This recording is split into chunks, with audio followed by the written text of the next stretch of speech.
Cuando llegué a casa esa noche, después de largos días en otra ciudad, todavía estaba conmocionada por la muerte de mi padre, quien había partido tras una breve enfermedad.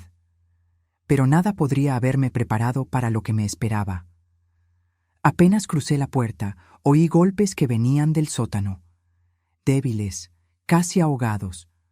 Cuando bajé a ver qué era, encontré a mi esposo, Ricardo, casi sin vida, deshidratado, tembloroso y encadenado.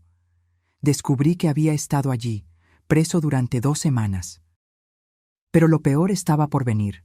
Cuando pregunté quién había hecho aquello, él susurró: «Adriana, nuestra hija». Entonces me congelé, pero yo le daría lo que se merece. Pero antes de continuar, revisa si ya estás suscrito al canal y escribe en los comentarios: ¿desde dónde estás viendo este video? Nos encanta saber hasta dónde están llegando nuestras historias. Después de 15 días fuera de casa, todo lo que quería era volver a la normalidad. El entierro de mi padre en Guadalajara había sido devastador. Un derrame cerebral fulminante se lo llevó sin darnos tiempo para despedidas. Como hija única, tuve que encargarme de todo: funeral, burocracia, su casa, las cuentas. Cada día lejos de Ricardo me dejaba más ansiosa. Mi esposo sufre de esclerosis múltiple desde hace 5 años. La enfermedad aún está en una etapa inicial, pero tiene días buenos y días malos. Necesita medicación regular y, ocasionalmente, ayuda para tareas básicas cuando los temblores empeoran. Adriana, nuestra hija de 34 años, se ofreció a quedarse con él mientras yo estaba fuera. «No te preocupes, mamá», me dijo cuando llamé desde el aeropuerto. «Papá está bien. Estamos viendo esos documentales aburridos de historia que tanto le gustan». Le creí, claro. ¿Por qué no lo haría? Durante la primera semana, hablábamos a diario. Ricardo parecía cansado en las videollamadas, pero lo atribuí al estrés de mi ausencia y a la progresión natural de su enfermedad. En la segunda semana, sin embargo, las llamadas empezaron a fallar. Mensajes cortos de Adriana: «Papá está descansando ahora. Tomó una pastilla para dormir. Mejor no molestar. Hoy fue un día difícil». Cuando intentaba hablar directamente con Ricardo, ella decía que estaba durmiendo o en la regadera. Al principio no sospeché. Estaba demasiado ocupada lidiando con el inventario de mi padre, firmando papeles, vendiendo lo que necesitaba ser vendido. El vuelo de regreso a la Ciudad de México aterrizó a las 7 de la noche. Tomé un taxi directo a casa en Polanco, exhausta pero aliviada de por fin poder abrazar a Ricardo. 15 días se sintieron como una eternidad. La casa estaba completamente oscura cuando llegué. Me pareció extraño. Eran solo las 8:30 de la noche y Ricardo normalmente dejaba las luces de la sala prendidas hasta tarde. «¿Ricardo?», llamé al abrir la puerta. Ninguna respuesta. Arrastré mi maleta hacia adentro y encendí las luces. La casa se veía diferente. Había cajas apiladas en la esquina de la sala que nunca había visto. El sofá estaba en una posición distinta.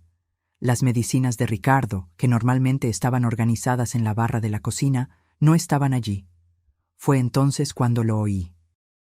Un sonido sordo, como alguien golpeando algo de madera. Venía de abajo, del sótano. Mi corazón se congeló. «¿Ricardo? ¿Estás ahí abajo?». Más golpes, más frenéticos ahora, y un sonido que parecía un gemido. Corrí hacia la puerta del sótano. Estaba cerrada con llave, no solo cerrada, sino con un candado grande y resistente que jamás había visto. «Ricardo, ¿estás ahí?», grité, el pánico subiendo por mi garganta. Los golpes se hicieron más fuertes. Una voz débil gritó mi nombre. No lo pensé 2 veces. Corrí al garaje, tomé un mazo que Ricardo usaba para pequeñas reparaciones y volví. 3 golpes violentos y el candado se rompió. Abrí la puerta y el olor me golpeó como un puñetazo. Orina, sudor y algo indefinible, podrido. Encendí la luz del sótano y casi me desmayo con lo que vi. Ricardo estaba sentado en el suelo frío, apoyado en la pared opuesta. Su rostro estaba pálido, los labios agrietados y sangrando. la barba sin afeitar de 2 semanas. Estaba sucio, temblando, vestido solo con una camiseta y un pantalón de pijama rasgados y manchados. Carmen, su voz era solo un susurro ronco. Bajé las escaleras corriendo, tropezando con mis propios pies. Cuando lo alcancé, me di cuenta de lo flaco que estaba. Sus ojos estaban hundidos, febriles. ¿Quién te hizo esto? Cerró los ojos, lágrimas escurriendo por sus mejillas hundidas. Adriana, susurró, nuestra hija. Mi mente se rehusaba a procesar aquella información. Imposible. Debe haber un error. Ella nunca... Pero su estado no mentía. Había una cubeta en la esquina que usaba como baño, una cobija delgada en el suelo, una botella de agua vacía, y en la pared marcas de arañazos desesperados. Voy a llamar a una ambulancia, dije, mis manos temblando al tomar el celular. Vas a estar bien, mi amor. Ya estoy aquí. Mientras hablaba con el operador del 911, explicando la situación en palabras inconexas, no podía quitarme una pregunta que martillaba en mi cabeza. ¿Por qué? ¿Por qué nuestra hija le haría algo tan horrible a su propio padre? Los paramédicos llegaron en 15 minutos. Confirmaron lo que yo ya sospechaba. Ricardo estaba severamente deshidratado y desnutrido. Su temperatura corporal estaba demasiado baja. Necesitaba hospitalización inmediata. Señora, me llamó uno de los paramédicos mientras subían a Ricardo a la camilla. ¿Cuánto tiempo llevaba su esposo en esta situación? Yo no sé con certeza. Estuve fuera por 2 semanas. Mi padre falleció y... ¿2 semanas? El paramédico intercambió una mirada con su colega. Es un milagro que siga vivo. En la ambulancia, sostuve la mano de Ricardo, susurrándole promesas de que todo estaría bien, que yo lo cuidaría, que nunca más lo dejaría. Pero una rabia helada comenzaba a crecer dentro de mí. Una rabia dirigida a la persona que menos esperaba tener que odiar, mi propia hija. En el Hospital Ángeles, mientras Ricardo recibía suero y atención médica, comencé a buscar respuestas. Llamé a Adriana varias veces, pero no contestó. Le dejé mensajes cada vez más desesperados. Intenté llamar a su esposo, Gerardo, pero su celular también estaba apagado. Fue entonces cuando se acercó un policía. Alto, canoso, expresión severa. Señora Carmen Mendoza, soy el detective Juárez. Necesitamos hablar sobre lo que le ocurrió a su esposo. El detective Juárez me llevó a una sala reservada del hospital. Mientras Ricardo recibía los primeros cuidados, comencé a relatar todo lo que sabía, que no era mucho. Le expliqué sobre el viaje a Guadalajara, la muerte de mi padre, Adriana cuidando a Ricardo. ¿Y usted no sospechó nada durante esas 2 semanas? Preguntó Juárez, anotando detalles en su libreta. No. Quiero decir, Adriana se volvió más evasiva en las llamadas. Decía que Ricardo estaba durmiendo o en la regadera, que la esclerosis le estaba causando mucha fatiga. Lo encontré extraño, pero... Mi voz se quebró. Dios mío, ¿cómo pude ser tan ciega? El detective mantuvo el rostro impasible. Señora Mendoza, necesitamos verificar su casa. Hay pruebas que debemos recolectar en el lugar. Acepté de inmediato. Quería respuestas tanto como él.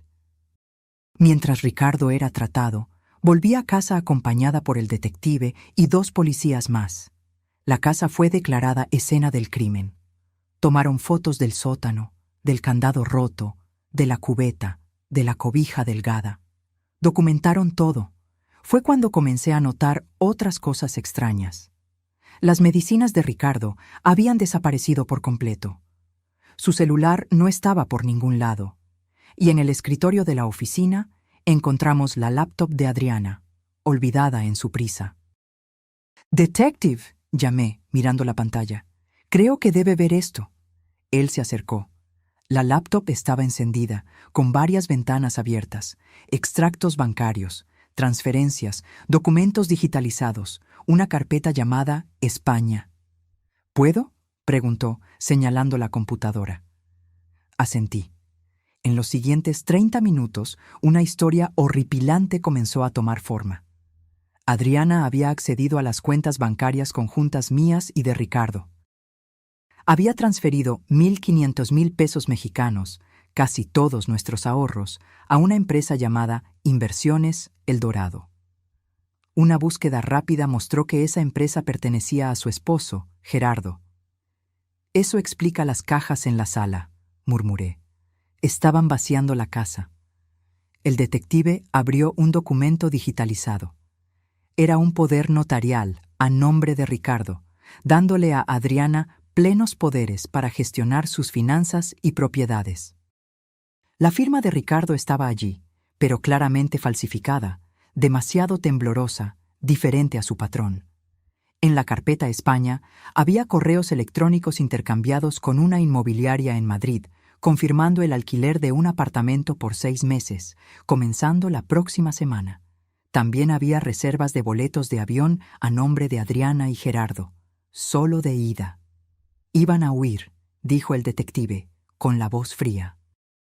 Probablemente pretendían vaciar las cuentas, tomar todo lo de valor en la casa y desaparecer.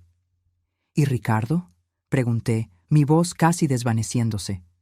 El detective me miró con ojos que ya habían visto demasiado en esta vida. Probablemente nunca pretendieron que sobreviviera esas 2 semanas. La comprensión del plan me golpeó como un rayo. Adriana y Gerardo planeaban dejar que Ricardo muriera en ese sótano. Cuando yo regresara, encontraría su cuerpo. En la confusión del luto, tal vez ni siquiera me daría cuenta de inmediato del dinero faltante. Cuando lo hiciera, ellos ya estarían lejos, en otro país. ¿Pero por qué?, lloré, las lágrimas finalmente cayendo a cántaros. ¿Por qué nuestra propia hija haría algo así? El detective señaló un intercambio de correos entre Gerardo y un tal Carlos. El asunto: inversiones cripto urgentes. Por lo que estoy viendo, el esposo de su hija está metido en algún esquema. Probablemente perdió dinero en criptomonedas o alguna inversión de alto riesgo. Necesitaba dinero rápido para cubrir las pérdidas. Mientras buscábamos más, encontramos conversaciones en WhatsApp entre Adriana y Gerardo que el detective recuperó con una herramienta forense. Mensajes que confirmaban nuestros peores temores. «No deja de preguntar por Carmen, se está poniendo agitado. Adriana, dale más de la pastilla para dormir. Mézclala con la poca agua. Gerardo, ¿y si se muere antes de que ella regrese? Adriana, mejor aún. Menos complicaciones». Gerardo, vomité en el baño después de leer aquello. Mi propia hija, dispuesta a matar a su padre por dinero. La niña que cargué en mi vientre por 9 meses, a quien enseñé a caminar, a quien le sequé las lágrimas cuando se caía y se lastimaba. ¿Cómo era esto posible? El detective Juárez llamó a la central y emitió una alerta de búsqueda para Adriana y Gerardo. «Los encontraremos», prometió. «Con estas pruebas no tienen a dónde huir». Volví al hospital, el cuerpo pesado como plomo, la mente intentando procesar la magnitud de la traición. Ricardo estaba despierto cuando entré en el cuarto, recibiendo suero y medicación. Aún se veía frágil, pero sus ojos estaban más alertas. «Carmen», susurró, extendiéndome la mano. Sostuve su mano entre las mías, besándola suavemente. «Estoy aquí, mi amor. No me iré a ningún lado». «Adriana», comenzó, pero puse un dedo en sus labios. «La policía la está buscando. No te preocupes por eso ahora. Solo descansa, por favor». Cerró los ojos, una lágrima escurriendo por su rostro flaco. «Ella me dijo que tú habías llamado, que tú sabías que yo estaba en el sótano, que tú habías estado de acuerdo». Mi corazón se partió en 1000 pedazos. «No, Ricardo, nunca. Yo no sabía nada. Vine a casa tan pronto como pude, lo juro por lo más sagrado». Asintió levemente, como si ya lo supiera, pero necesitaba oírlo de todas formas. «¿Por qué, Carmen? ¿Por qué nuestra hija?» «Dinero», respondí simplemente. «Querían nuestro dinero». Ricardo cerró los ojos de nuevo. el dolor en su rostro superando cualquier incomodidad física. Aquella noche, dormí en una silla al lado de su cama. Los médicos dijeron que necesitaría quedarse internado por al menos una semana. Desnutrición, deshidratación, hipotermia leve, infección urinaria comenzando. La lista de problemas parecía interminable. Me despertó mi celular vibrando. Era el detective Juárez. Señora Mendoza, encontramos a su hija y a su esposo. Adriana y Gerardo fueron encontrados en un hotel cercano al Aeropuerto Internacional de la Ciudad de México. Se estaban preparando para tomar el vuelo a Madrid a la mañana siguiente. La policía encontró con ellos pasaportes, 15,000 pesos mexicanos en efectivo y joyas. Mis joyas que habían desaparecido de la casa. El detective Juárez me preguntó si quería confrontarlos en la comandancia. Una parte de mí quería gritar que no, que jamás quería volver a ver el rostro de mi hija. Pero otra parte, más fuerte, necesitaba mirarla a los ojos y entender. Sí, respondí. Necesito verla. Ricardo todavía estaba en el hospital, así que le pedí a mi vecina y amiga de muchos años, Sofía, que se quedara con él mientras yo iba a la comandancia. Él todavía estaba demasiado débil para entender completamente lo que estaba sucediendo, y yo lo prefería así, que se recuperara primero. La comandancia era un edificio gris e impersonal en el centro de la ciudad. Fui llevada a una sala con una mesa de metal y sillas incómodas. El detective Juárez me acompañó. «Vamos a traer a su hija primero», explicó. «Separamos a los dos para el interrogatorio. Es mejor así». Asentí, el corazón latiendo como un tambor en mi pecho. ¿Qué le diría? ¿Qué podría posiblemente decirle a la persona que intentó matar a su propio padre? La puerta se abrió y Adriana entró, escoltada por una oficial de policía. Estaba usando la misma ropa de siempre, jeans, camiseta blanca, cabello recogido en una cola de caballo. Se veía tan normal, como si no fuera capaz de monstruosidades. Nuestros ojos se encontraron, los de ella, rojos de tanto llorar, los míos, secos de tanto horror. «Mamá», susurró, intentando extenderme las manos. Las esposas limitaban su movimiento. «No me llames así», respondí, mi voz más firme de lo que esperaba. «Perdiste ese derecho». Ella comenzó a llorar, sollozando como hacía cuando era niña, y se lastimaba. Pero esta vez no sentí ningún impulso de consolarla. «¿Por qué?», pregunté simplemente. «Explícame cómo pudiste hacerle esto a tu padre». Entre sollozos, una historia confusa comenzó a surgir. Gerardo tenía problemas con juegos de azar. Había perdido mucho dinero en apuestas en línea y luego intentó recuperarlo todo con inversiones arriesgadas en criptomonedas. Estaba hundido en deudas. Debía dinero a gente peligrosa. «Nos amenazaron con matarnos, mamá», me imploró. «No lo entiendes. Estábamos desesperados». «¿Entonces decidiste matar a tu padre? ¿Esa fue tu solución?» «No era para que muriera», dijo, la voz baja. «Solo necesitábamos tiempo para tomar el dinero y desaparecer antes de que ustedes lo descubrieran». «Lo encerraste en un sótano por 2 semanas, Adriana, sin comida suficiente, sin agua suficiente. ¿Qué esperabas que pasara?» Gerardo dijo que aguantaría, que dejamos agua y comida suficientes. «Mentira», golpeé la mesa, haciéndola saltar. «Tu padre estaba casi muerto cuando lo encontré. El doctor dijo que 1 o 2 días más y habría muerto de deshidratación». Ella bajó la cabeza, los hombros sacudiéndose con los sollozos. «Fue idea de Gerardo. Dijo que necesitábamos el dinero. Que no teníamos elección». «Siempre tenemos elección, Adriana», respondí, la decepción en mi voz más cortante que cualquier grito. «Pudiste haber pedido ayuda, pudiste habernos contado sobre las deudas. Podríamos haber encontrado una solución juntos. Pero elegiste esto». «Lo siento mucho», susurró. «De verdad lo siento». «Sientes mucho que te hayan atrapado», corregí. «Si yo no hubiera regresado antes de Guadalajara, tu padre estaría muerto ahora, y ustedes estarían rumbo a España con nuestro dinero». Ella no respondió. solo siguió llorando silenciosamente. El detective Juárez, que había estado observando en silencio, habló. Señora Adriana Mendoza está siendo formalmente acusada de tentativa de homicidio calificado, privación ilegal de la libertad agravada, maltrato contra persona vulnerable, fraude y robo calificado. Su esposo enfrenta las mismas acusaciones. La pena para estos crímenes puede llegar a 30 años de prisión. Adriana levantó el rostro, pálida como un fantasma. ¿30 años?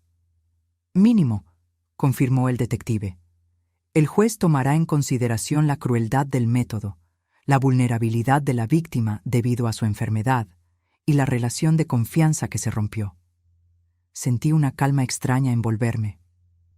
Voy a testificar en tu contra, Adriana.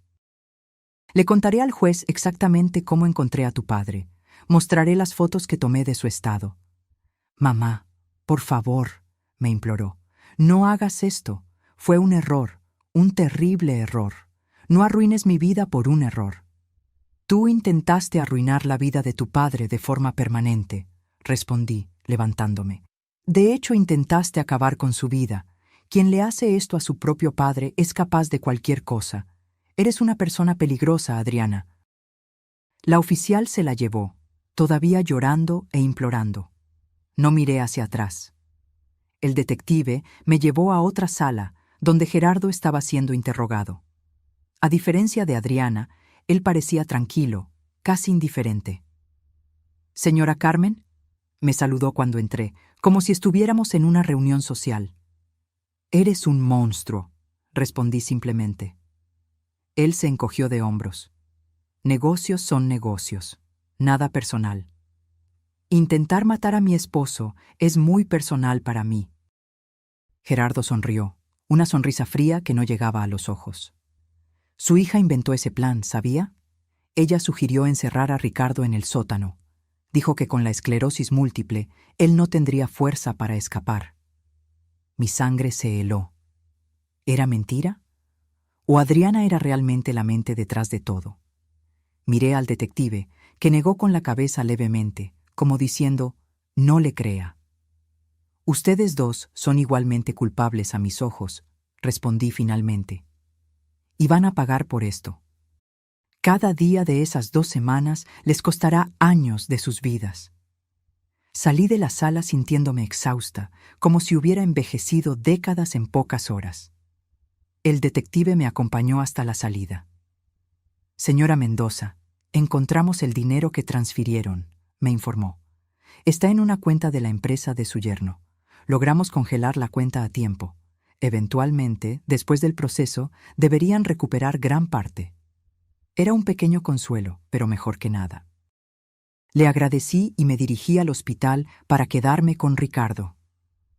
Los días siguientes fueron un torbellino de actividades. Ricardo permaneció internado, recuperándose lentamente. Los médicos estaban preocupados por el impacto del confinamiento y la desnutrición en su esclerosis múltiple.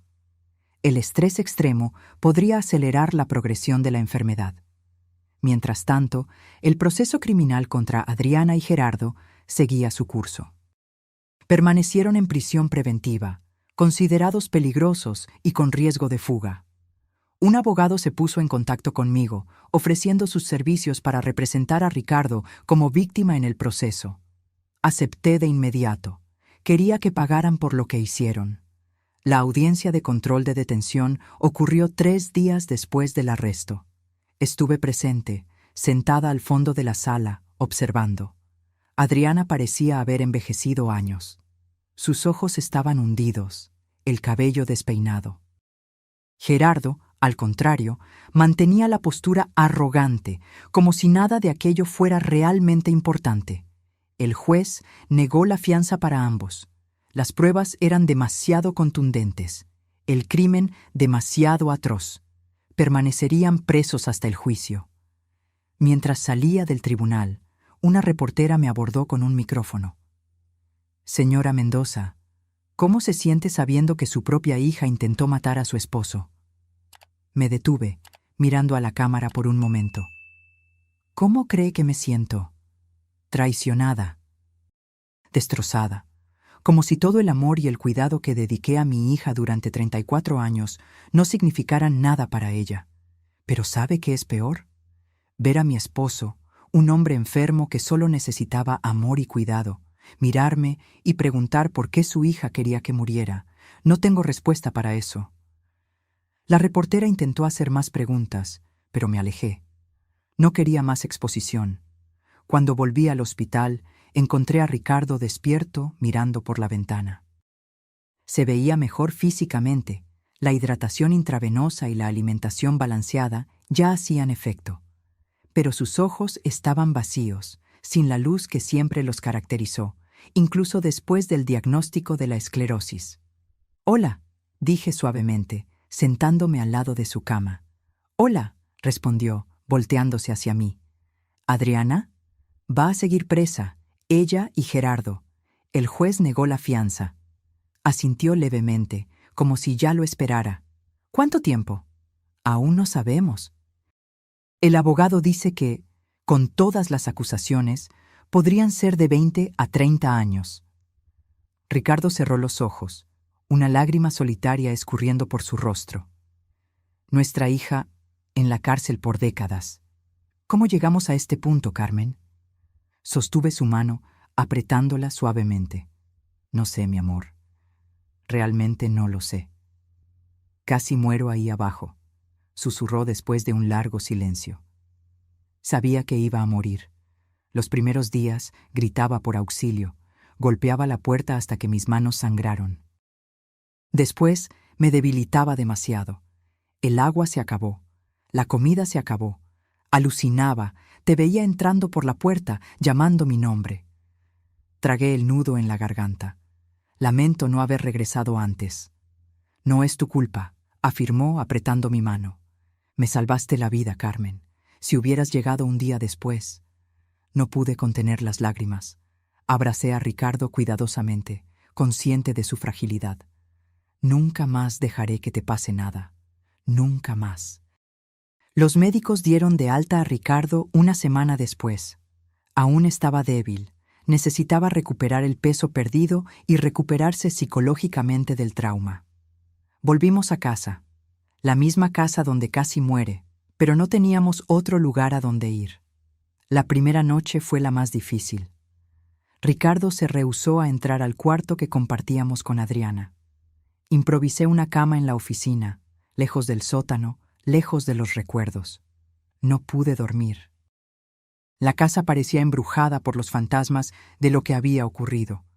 Con cada crujido de la madera, con cada ruido del viento, yo me despertaba sobresaltada, pensando que Adriana o Gerardo habían vuelto para terminar lo que comenzaron.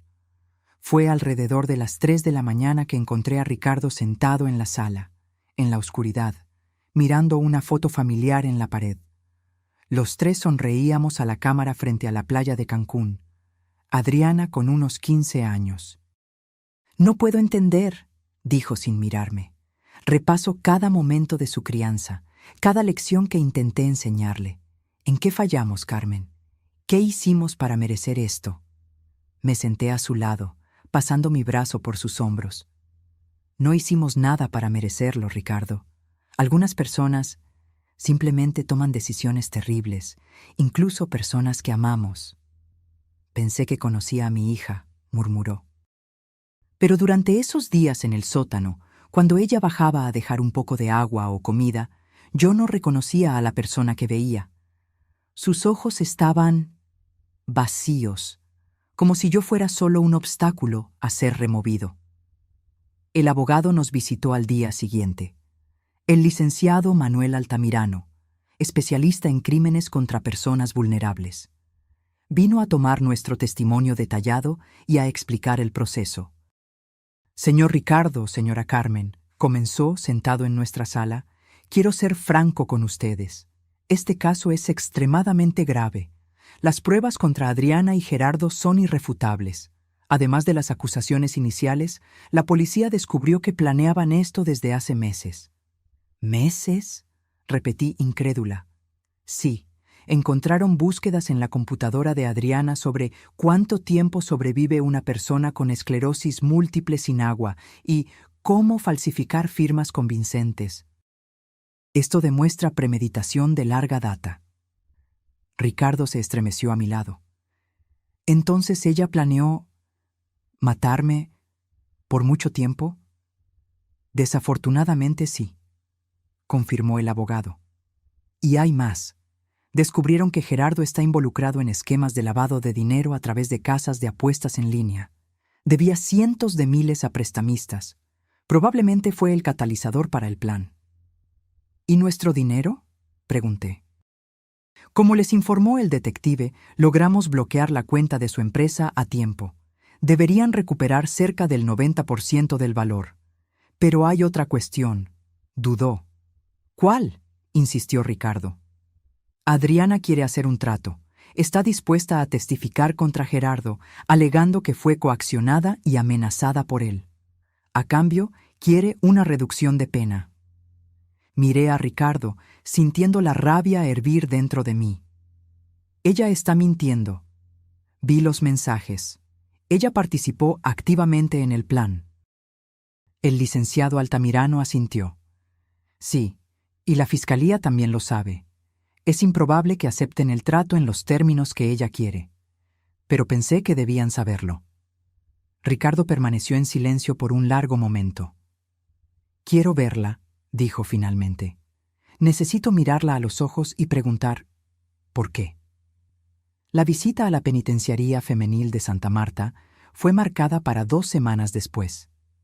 Ricardo aún estaba débil, pero insistió en que necesitaba hacerlo. Necesitaba el cierre que solo una confrontación directa con Adriana podría brindarle. Nos levantamos temprano esa mañana. Ricardo apenas había comido el desayuno, con el estómago revuelto de ansiedad. Yo tampoco estaba mucho mejor. Como madre, jamás imaginé que visitaría a mi hija en una prisión. Como esposa, jamás pensé que estaría acompañando a mi esposo a confrontar a nuestra hija sobre un intento de asesinato. La penitenciaría estaba en las afueras de la ciudad, un complejo gris rodeado de muros altos y alambre de púas. Pasamos por el proceso de revisión e identificación, cada etapa acercándonos al momento que tanto temíamos como anhelábamos. ¿Estás seguro de que quieres hacer esto?, le pregunté a Ricardo mientras esperábamos en la sala de visitas. Asintió, sus manos temblando levemente. No sé si por los síntomas de la esclerosis o por el nerviosismo. Necesito entender, Carmen. Necesito mirarla a los ojos. La puerta al otro lado de la sala se abrió y Adriana entró, escoltada por una agente penitenciaria. Usaba un uniforme naranja descolorido que parecía demasiado grande para su cuerpo. Había adelgazado. Su rostro, antes lleno de vida, ahora estaba pálido, con ojeras profundas. Sus ojos encontraron los nuestros y se detuvo por un instante, como si hubiera recibido un shock. Luego, la agente la condujo hasta la mesa donde estábamos sentados y se retiró a una esquina de la sala, dándonos un mínimo de privacidad. «Papá», susurró, la voz embargada. «Mamá». Ricardo la encaró y vi su expresión endurecerse. Toda la compasión que normalmente cargaba en sus ojos se había disipado. «¿Por qué?», preguntó simplemente. Directo, sin preámbulos. Adriana bajó la cabeza, lágrimas ya escurriendo por su rostro. Yo no sé cómo explicar. «Inténtalo», insistí, mi voz más firme de lo que esperaba. «Se lo debes a tu padre».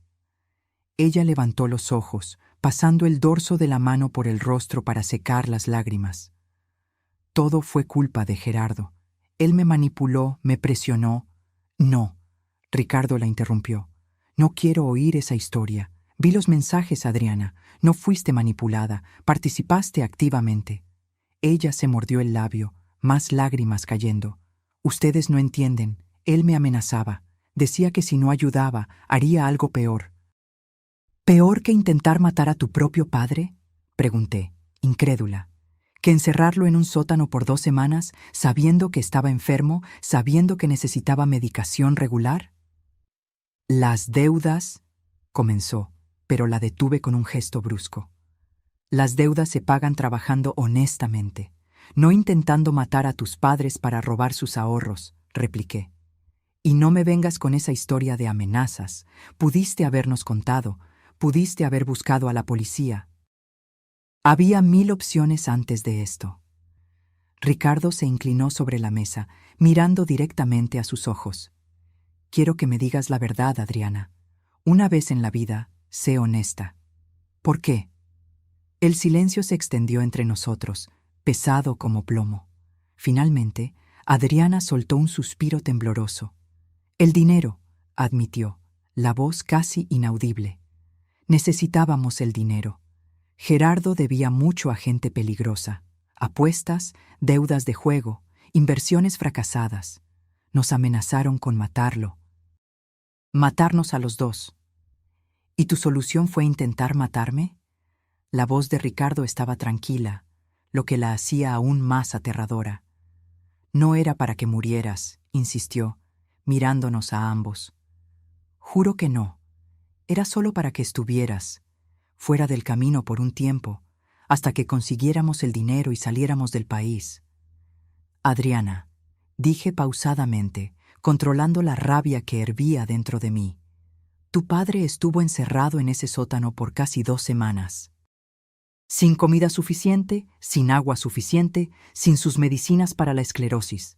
Los médicos dijeron que 1 o 2 días más y habría muerto de deshidratación o hipotermia. Yo dejé agua y comida, protestó.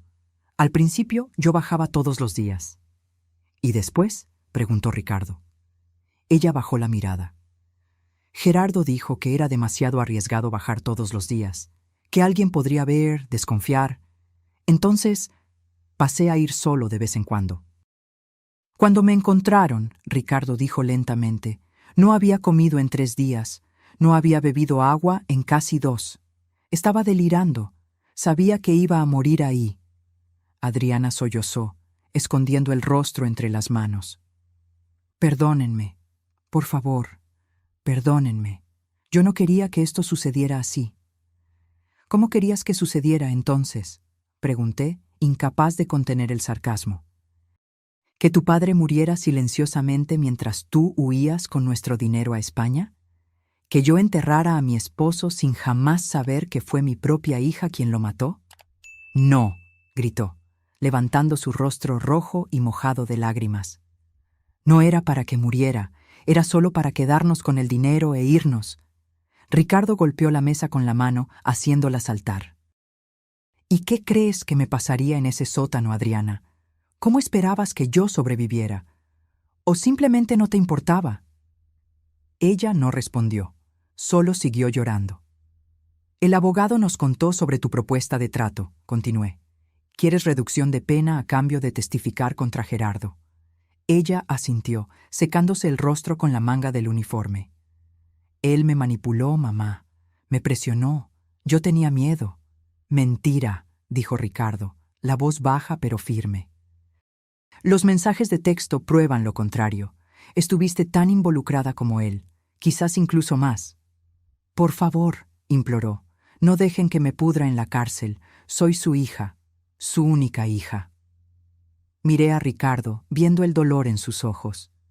Dolor no solo físico, sino el dolor profundo de la traición más fundamental que un padre puede sufrir. No, dijo finalmente, no vamos a apoyar ningún trato. Tú y Gerardo merecen pagar por lo que hicieron.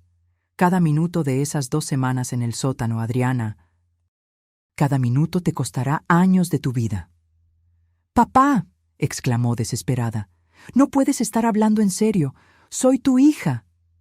Una hija que intentó matarme, respondió simplemente. Una hija que me dejó morir mientras huía con mi dinero. ¿Qué clase de hija hace eso?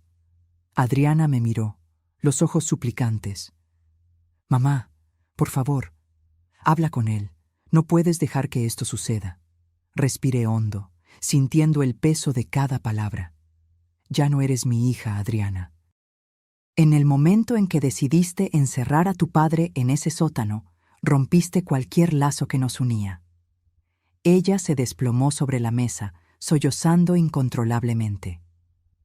La agente penitenciaria se acercó, indicando que nuestro tiempo se estaba acabando. Ricardo se levantó con dificultad, apoyándose en la mesa. Adiós, Adriana. Espero que los años en la cárcel te enseñen el valor de la vida humana, de la vida de tu propio padre. Salimos de la sala sin mirar hacia atrás, dejando a nuestra hija, la persona que un día amamos más que nada, llorando sola en la mesa de visitas. En el coche, de camino a casa, Ricardo finalmente se desmoronó, llorando como un niño. 20 años, sollozó. Nuestra hija pasará 20 años en la cárcel. ¿Cómo pasó esto, Carmen? ¿En qué fallamos? Lo abracé, sintiendo sus lágrimas mojar mi blusa. No fallamos, mi amor. Algunas personas toman decisiones terribles, incluso cuando son criadas con amor. No es nuestra culpa. Pero en el fondo me preguntaba si habría algo que podríamos haber hecho diferente. Alguna señal que ignoramos, alguna falla en la crianza que no percibimos. O si simplemente nuestra hija había elegido el camino de la codicia y la crueldad, a pesar de todo lo que intentamos enseñarle. Los meses siguientes fueron un torbellino de audiencias, reuniones con abogados y preparativos para el juicio. Ricardo mejoraba físicamente, pero la esclerosis múltiple, agravada por el trauma, comenzaba a progresar más rápidamente. Necesitó un bastón para moverse, y los temblores en las manos empeoraron. La fiscal Daniela reunió un caso sólido contra Adriana y Gerardo. Las pruebas eran abrumadoras. Los mensajes de texto, los documentos falsificados, las transferencias bancarias, las búsquedas en la computadora de Adriana, el estado del sótano, los testimonios médicos sobre la condición de Ricardo cuando fue rescatado. El juicio fue marcado para marzo del año siguiente, casi 6 meses después del crimen. Durante ese periodo, recibimos llamadas constantes de Adriana desde la prisión. Al principio, contestábamos, oyendo sus sollozos y súplicas de perdón. Con el tiempo, dejamos de contestar. La herida era demasiado profunda, la traición demasiado completa. Gerardo, por otro lado, nunca intentó contactarnos. Supimos a través del abogado que él había hecho su propia propuesta de trato a la fiscalía. Testificaría contra Adriana a cambio de reducción de pena, alegando que ella era la mente detrás del plan. Se están volviendo el uno contra el otro, comentó el licenciado Altamirano durante una de nuestras reuniones. Es común en casos como este. Cada uno intentando salvar su propio pellejo. ¿Y la fiscalía?, pregunté. ¿Aceptará alguno de los tratos? Improbable. Las pruebas muestran que ambos participaron activamente en la planificación y ejecución. La fiscal Daniela está determinada a conseguir la pena máxima para los dos. El día del juicio finalmente llegó. El tribunal estaba lleno.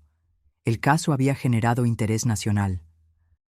La historia de la hija que intentó matar a su padre enfermo para robar su herencia capturó la imaginación mórbida del público.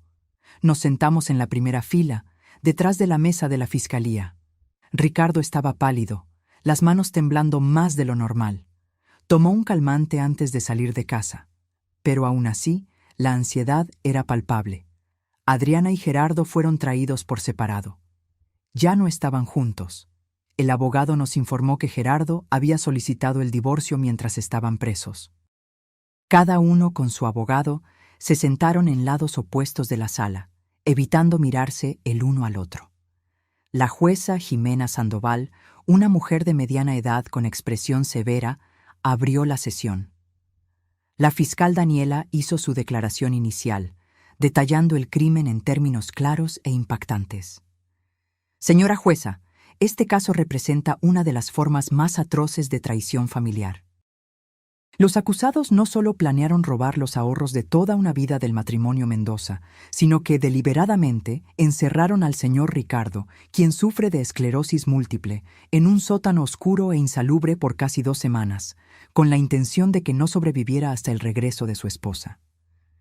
Mientras ella hablaba, vi a Adriana llorando silenciosamente. Gerardo permanecía impasible, casi aburrido. Las pruebas demostrarán, sin sombra de duda, que este plan fue meticulosamente elaborado por los dos acusados, con clara premeditación, explotando la vulnerabilidad de la víctima debido a su enfermedad y aprovechándose de la ausencia de la señora Carmen, quien estaba cuidando a su padre fallecido en otra ciudad. Los abogados de la defensa hicieron sus propias declaraciones. El de Adriana intentó pintarla como víctima de manipulación y abuso psicológico por parte de Gerardo. El de Gerardo argumentó que él no tenía conocimiento de la gravedad de la situación de Ricardo en el sótano, creyendo que Adriana estaría cuidándolo adecuadamente. Los testigos comenzaron a ser escuchados. El primero fue el detective Juárez, que detalló la investigación y las pruebas encontradas. Después, los paramédicos que atendieron a Ricardo, describiendo su estado de salud cuando lo encontraron. La víctima presentaba signos severos de deshidratación, desnutrición, hipotermia leve y el inicio de una infección urinaria, testificó uno de los paramédicos. En nuestra evaluación, sin intervención médica inmediata, el paciente no sobreviviría más de 24 a 48 horas. El doctor Rubén del hospital que atendió a Ricardo también testificó, confirmando el diagnóstico y añadiendo que el trauma físico y psicológico había acelerado significativamente la progresión de la esclerosis múltiple. El estrés extremo y prolongado, combinado con la desnutrición y deshidratación, causó daños neurológicos adicionales, explicó el doctor Rubén.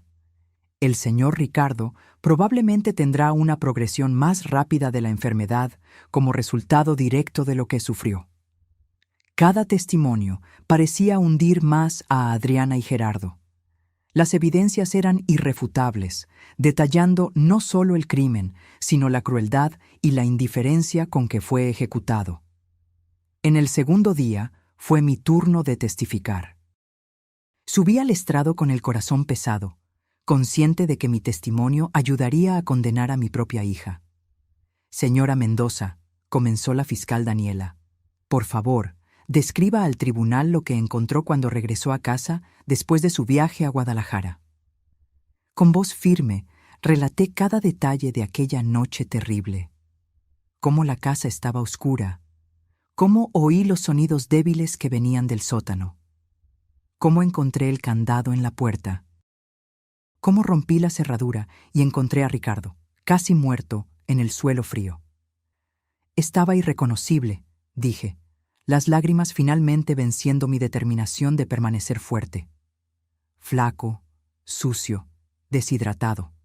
Sus labios estaban agrietados y sangrando, sus ojos hundidos. Apenas podía decir mi nombre. Miré directamente a Adriana mientras hablaba. Ella lloraba silenciosamente, el rostro contorsionado en una máscara de dolor, remordimiento verdadero o solo miedo a las consecuencias. Yo ya no lo sabía. La fiscal mostró fotos del sótano y de Ricardo en el hospital.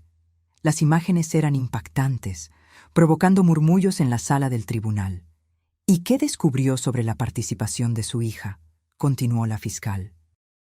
Encontramos su laptop en casa, con todas las pruebas, las transferencias bancarias, los documentos falsificados, los mensajes con Gerardo planeando el crimen, los boletos de solo ida para España, las búsquedas sobre cuánto tiempo sobreviviría una persona con esclerosis múltiple, sin agua y comida. Ahí, en el contrainterrogatorio, el abogado de Adriana intentó hacerme admitir que ella pudo haber actuado bajo coacción, que quizás había señales de abuso en su relación con Gerardo que yo habría ignorado. Señora Mendoza, ¿notó algún cambio en el comportamiento de su hija en los meses anteriores al incidente? ¿Señales de que podría estar sufriendo presión o abuso? No, respondí firmemente. Adriana siempre pareció feliz y satisfecha en su matrimonio. Nunca demostró miedo de Gerardo o dio cualquier indicación de que estuviera siendo coaccionada. Por el contrario, en los mensajes que encontramos, ella era frecuentemente la que tomaba la iniciativa en las decisiones. El abogado de Gerardo intentó un enfoque diferente, sugiriendo que yo podría estar exagerando la gravedad de la situación debido al shock y al trauma. Señora Mendoza, ¿es posible que, en su estado emocional alterado al encontrar a su esposo, haya interpretado la situación como peor de lo que realmente era? La fiscal Daniela Se levantó de inmediato. Objeción. La testigo está relatando hechos objetivos corroborados por evidencia fotográfica y testimonios médicos. Objeción aceptada, respondió la jueza Sandoval. Abogado, restrínjase a los hechos. Cuando bajé del estrado, sentí un alivio momentáneo. Había hecho mi parte para asegurar justicia para Ricardo. En el tercer día fue su turno de testificar. Debido a su condición de salud, la jueza permitió que permaneciera sentado e hiciera pausas cuando fuera necesario. Señor Ricardo, comenzó la fiscal gentilmente, ¿puede contarnos lo que sucedió el día en que su esposa partió para Guadalajara? Ricardo respiró hondo, las manos temblando sobre su regazo. Era un miércoles. Carmen recibió la noticia de que su padre había fallecido de un derrame cerebral. Estaba conmocionada, necesitaba viajar de inmediato. Adriana se ofreció a quedarse conmigo. Dijo que se encargaría de todo. ¿Y qué sucedió después de que su esposa se fue? El primer día, todo parecía normal. Adriana preparó mis comidas, me ayudó con la medicación. El segundo día, dijo que necesitaba salir a arreglar unas cosas con Gerardo. Regresó por la noche, actuando extrañamente. El tercer día, me pidió que bajara al sótano para ayudarla a encontrar unas cajas viejas.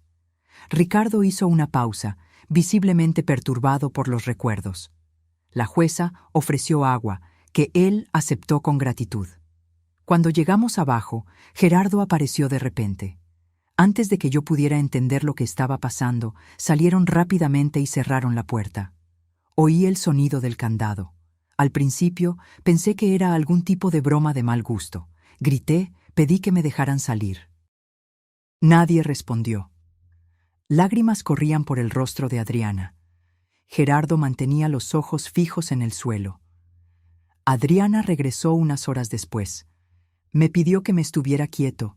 Dijo que solo sería por unos días, hasta que resolvieran un problema financiero. Dejó agua y algunos sándwiches. Le imploré que me dejara salir. Le expliqué que necesitaba mis medicinas para la esclerosis. Ella prometió traerlas, pero nunca lo hizo. Ricardo describió en detalle los días en el sótano. Cómo el agua y la comida se acabaron. Cómo el frío del concreto empeoraba sus síntomas. Cómo la oscuridad, después de que la bombilla se quemó, lo enloquecía lentamente. Cómo intentó gritar por auxilio, golpear la puerta, hasta que sus fuerzas se agotaron. En los últimos días, yo sabía que iba a morir ahí, concluyó, la voz casi un susurro. Comencé a alucinar. Veía a Carmen, veía a mis padres ya fallecidos. Oraba para que el final fuera rápido. Cuando la puerta finalmente se abrió y vi a Carmen, de verdad, pensé que era otra alucinación.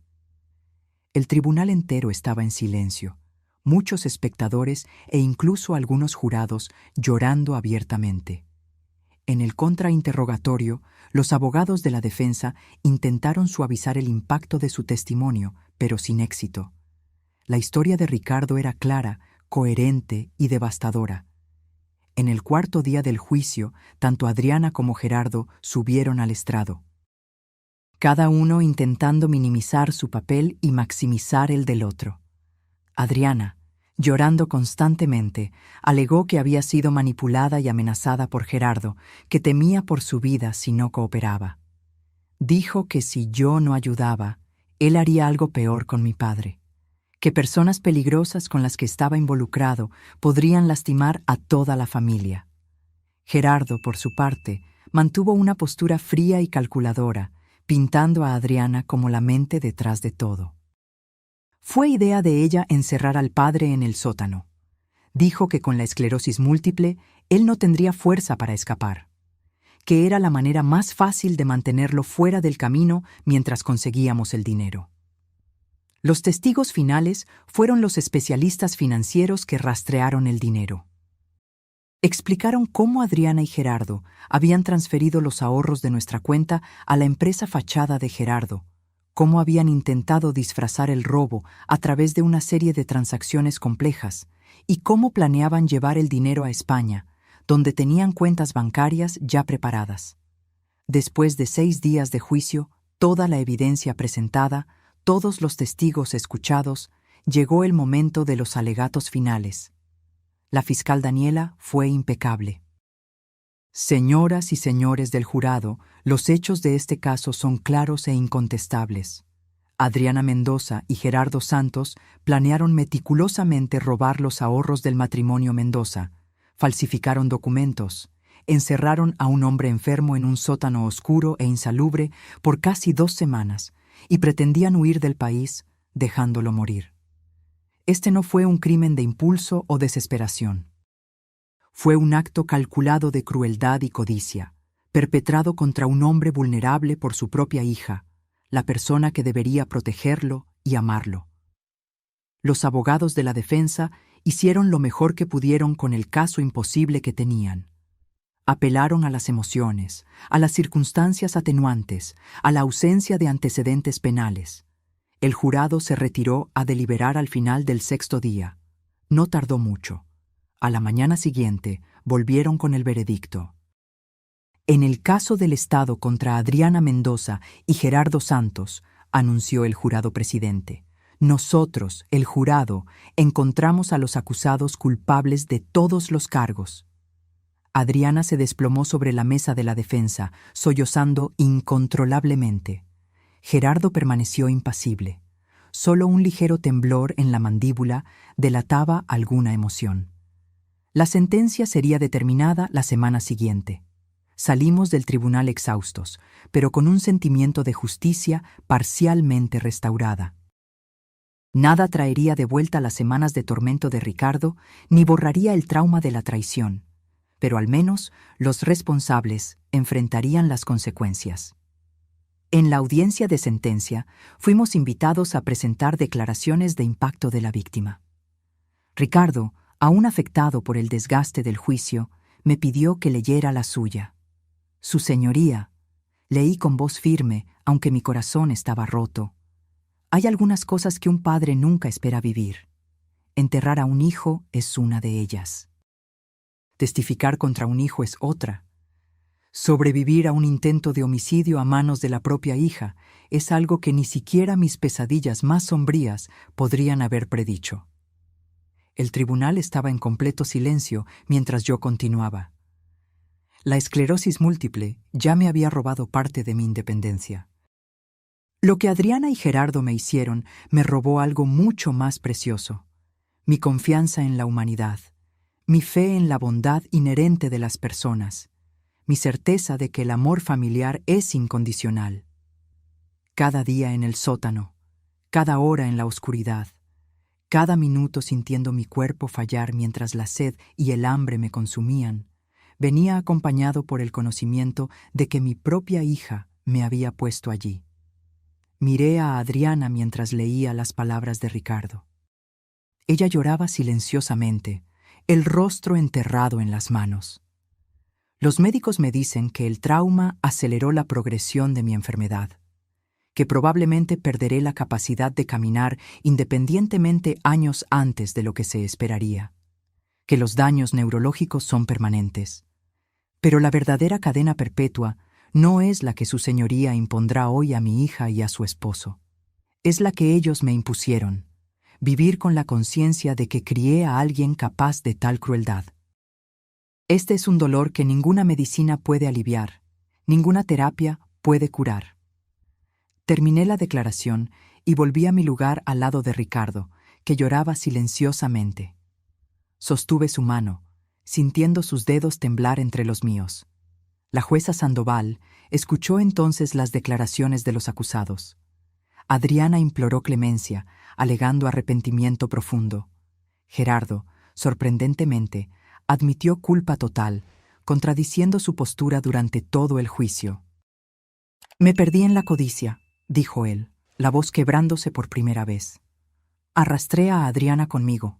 La culpa es mía». ¿Un intento de última hora para protegerla? ¿O remordimiento genuino? Era imposible saberlo. La jueza consideró todo por unos momentos y luego profirió la sentencia.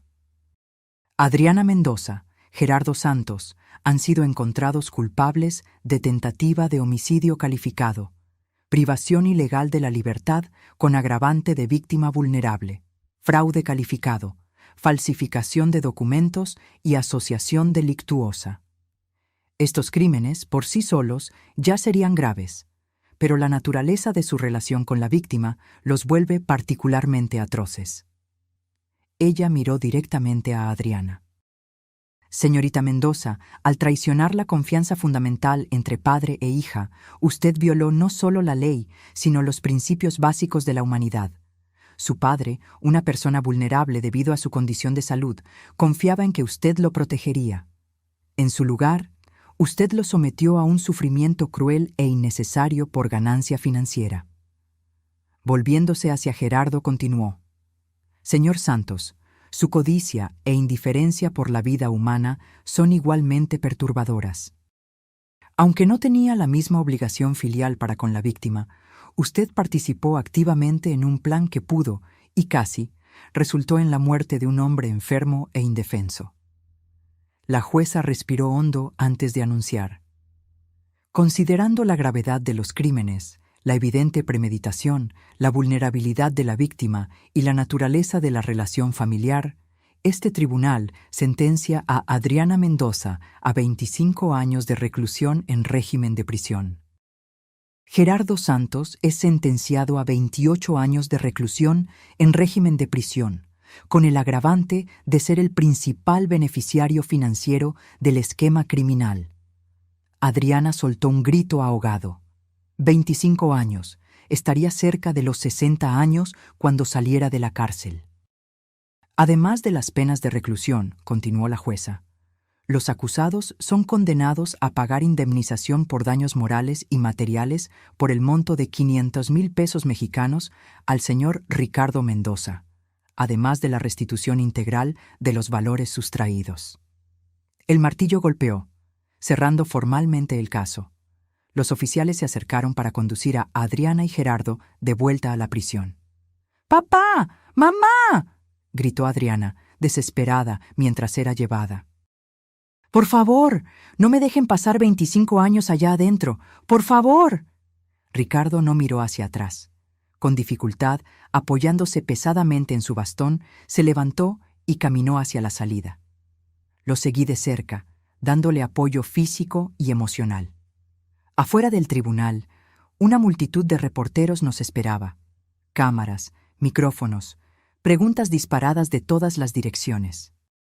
Señor Mendoza, ¿cómo se siente sabiendo que su hija pasará los próximos 25 años en la cárcel? Ricardo se detuvo, mirando directamente a la cámara más cercana. ¿Cómo me siento?, repitió, la voz cansada pero firme. Siento que se ha hecho justicia, que las decisiones tienen consecuencias, que ni siquiera los lazos familiares pueden justificar lo que se me hizo. Hizo una pausa, lágrimas brillando en sus ojos. Pero también siento una tristeza profunda por saber que la persona que crié, a quien dediqué amor y cuidado durante décadas, fue capaz de tal crueldad. Esa es una herida que nunca cicatrizará completamente. Los meses siguientes al juicio trajeron una nueva normalidad a nuestras vidas. Una normalidad que nunca imaginamos vivir. Sin Adriana, con Ricardo necesitando cuidados cada vez más intensivos, y con la sensación constante de que nuestra familia había sido irremediablemente rota. Logramos recuperar gran parte del dinero que había sido robado, gracias al rápido trabajo de la policía al congelar las cuentas. La indemnización por daños morales se pagaría poco a poco, probablemente a través de cualquier ingreso que Adriana y Gerardo tuvieran en prisión, lo que significaba que veríamos muy poco de eso. Pero el dinero era el menor de los problemas ahora. La condición de Ricardo empeoró más rápidamente de lo que los médicos habían previsto inicialmente. 6 meses después del juicio, ya necesitaba una silla de ruedas para distancias mayores. Sus temblores empeoraron, haciendo difícil incluso sostener un tenedor o cepillarse los dientes sin ayuda. Comencé a trabajar medio tiempo para poder cuidarlo, contratando también a una enfermera que venía 3 veces por semana. La casa donde vivíamos, la misma donde Ricardo había sido mantenido prisionero, se convirtió en un recordatorio constante del trauma. Cada vez que él miraba hacia la puerta del sótano, yo podía ver el miedo en sus ojos. Decidimos mudarnos. Vendimos la casa por un precio por debajo del mercado. Nadie quería comprar un inmueble que había sido escenario de un crimen tan notorio. Y compramos un apartamento en planta baja, adaptado para silla de ruedas, en un barrio tranquilo más alejado del centro. En el nuevo hogar, intentamos reconstruir algún tipo de normalidad. Establecimos nuevas rutinas, hicimos nuevos amigos, buscamos terapia para lidiar con el trauma. A veces, en medio de la noche, Ricardo aún se despertaba gritando, reviviendo aquellos días oscuros en el sótano.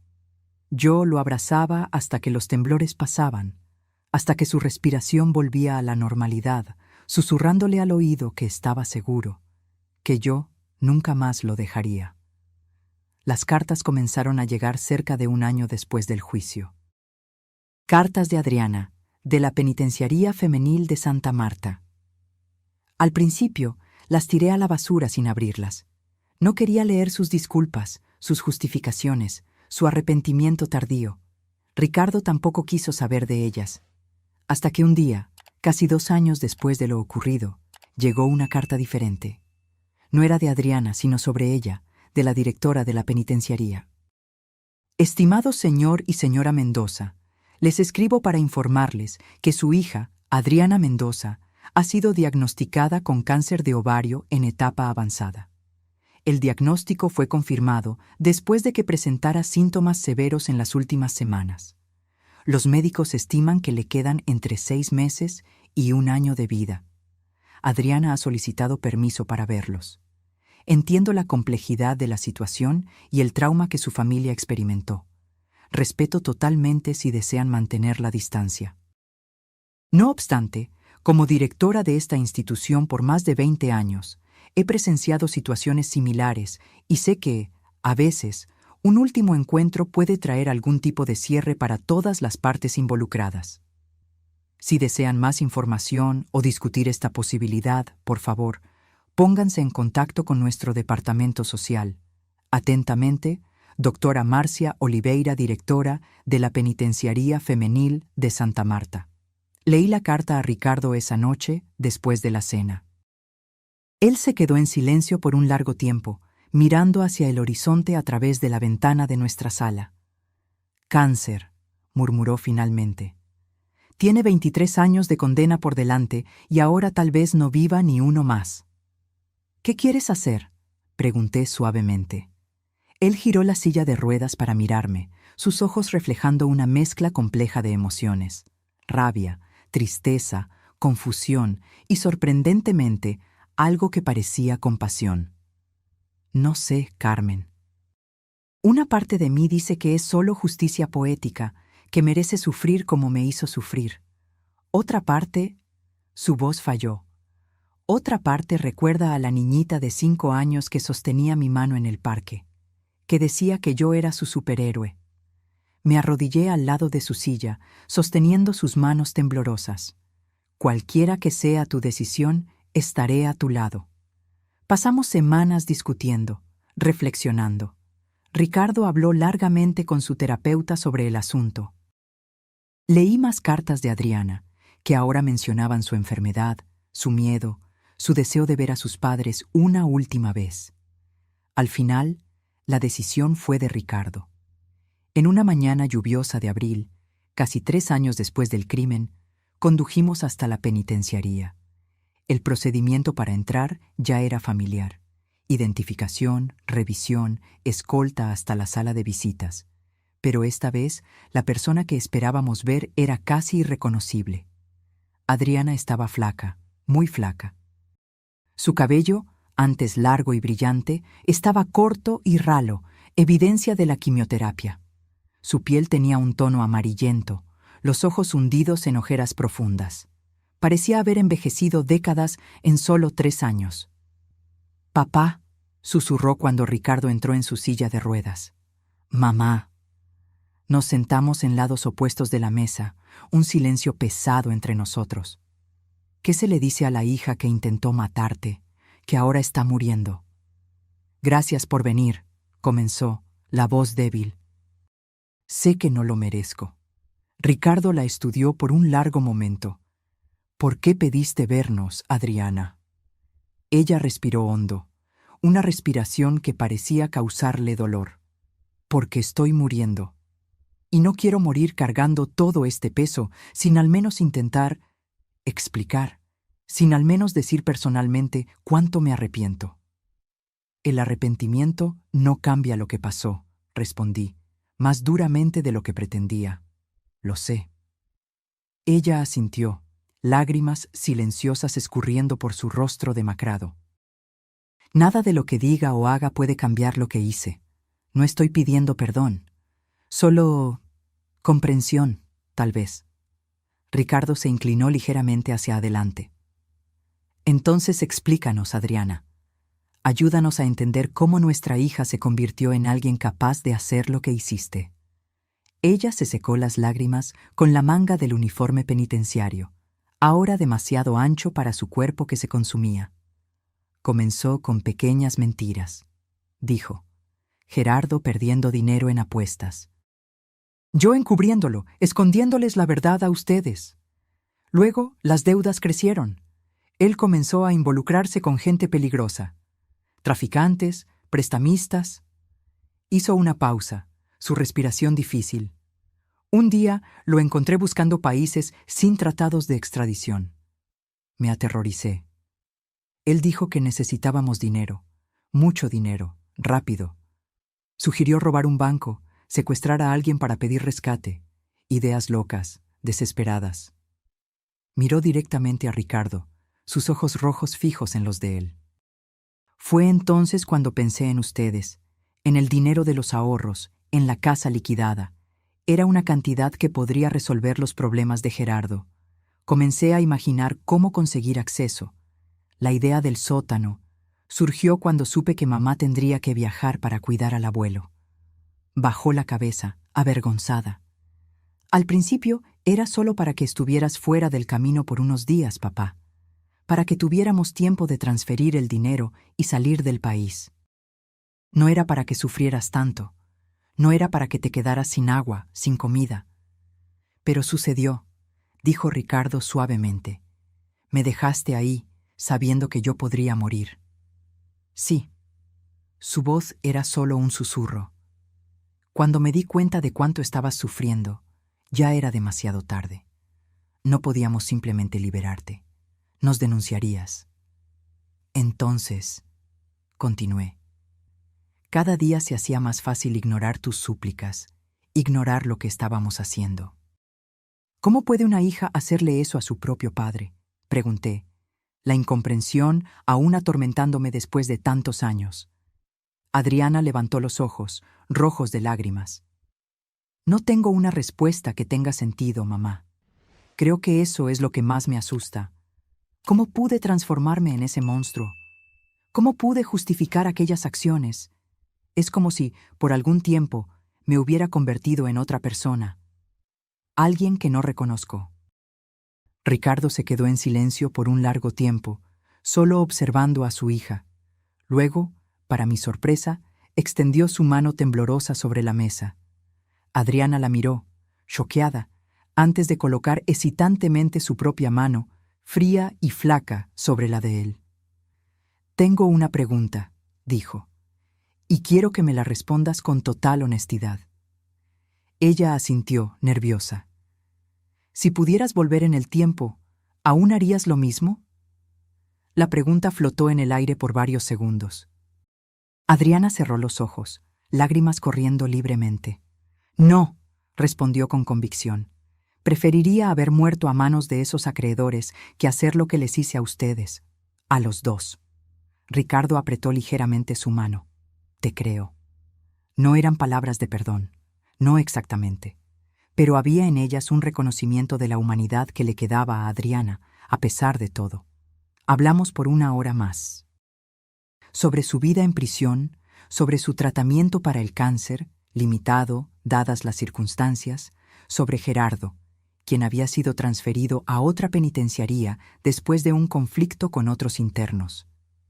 Cuando el tiempo terminó, Adriana nos miró con una intensidad desesperada. ¿Puedo preguntar una cosa? Asentimos. ¿Volverán? ¿Antes de que yo me vaya? Ricardo y yo intercambiamos miradas. No habíamos discutido eso aún. Volveremos, respondió Ricardo, para mi sorpresa.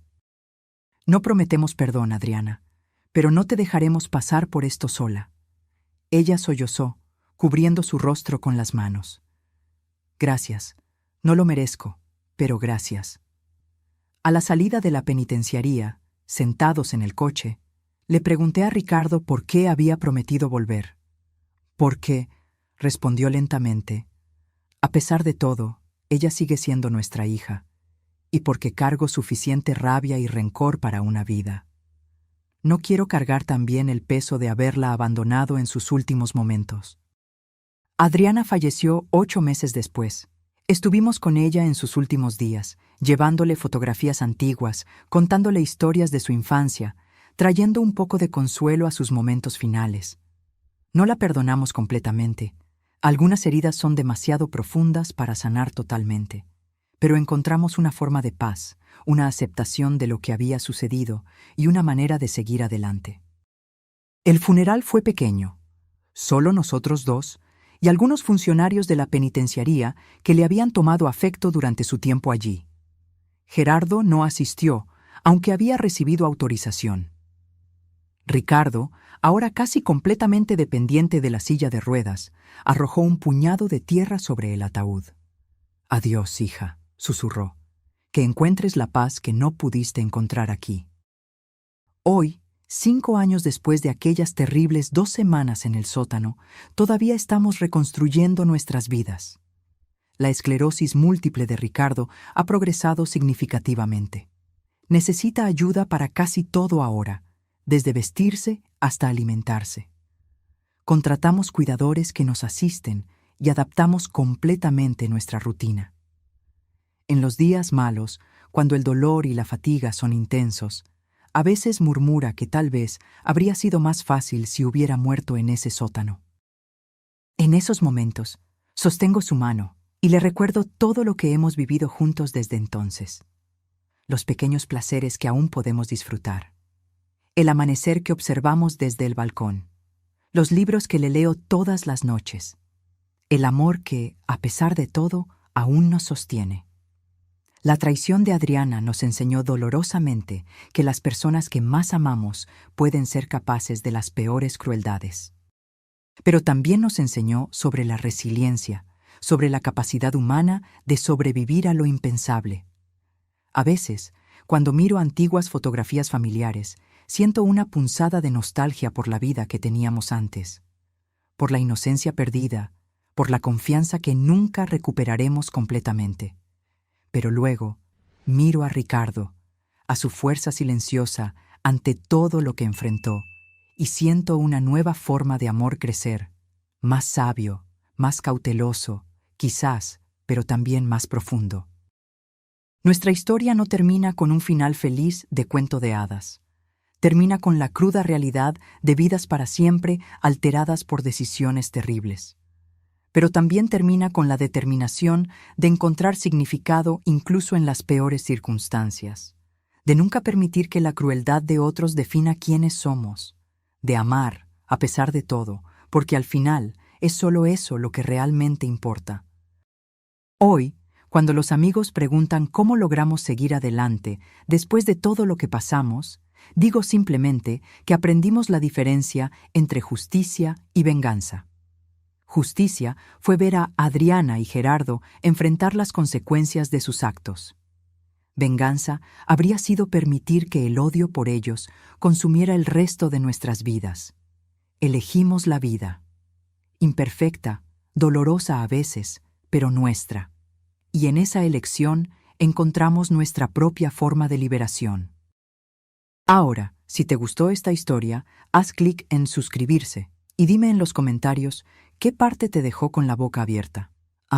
Y no olvides hacerte miembro para tener acceso a videos exclusivos que no subo aquí. Te espero allá.